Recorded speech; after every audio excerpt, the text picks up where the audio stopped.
In this time of social distancing, we don't have to distance ourselves from the Lord. So I want to read a psalm to you and just share a few thoughts. Psalm 95. O come, let us sing to the Lord. Let us shout joyfully to the rock of our salvation. Let us come before his presence with thanksgiving. Let us shout joyfully to him with psalms. For the Lord is the great God and the great King above all gods.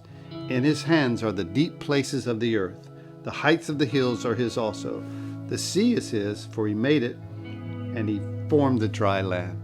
So the psalmist begins to tell us to worship the Lord, to sing, to come joyfully, and to come with a thankful heart.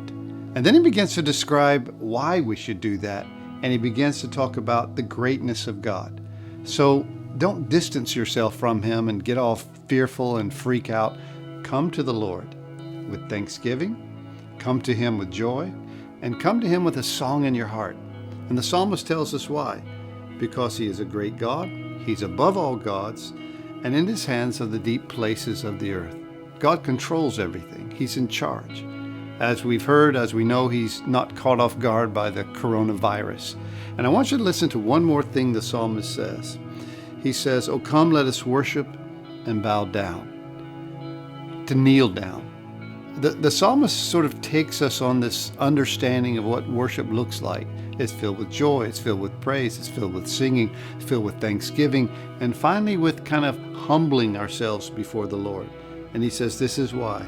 He's our God, we're his people, he's our maker, and we're the sheep of his hand. So let's don't forget that. In the midst of all that's going on, we can come to him and recognize again who he is, and be grateful that we're his sheep. He's going to take care of us. This is going to pass. And we come before the Lord, not distance ourselves from the Lord, with great thanksgiving and joy, and recognizing again how great he is.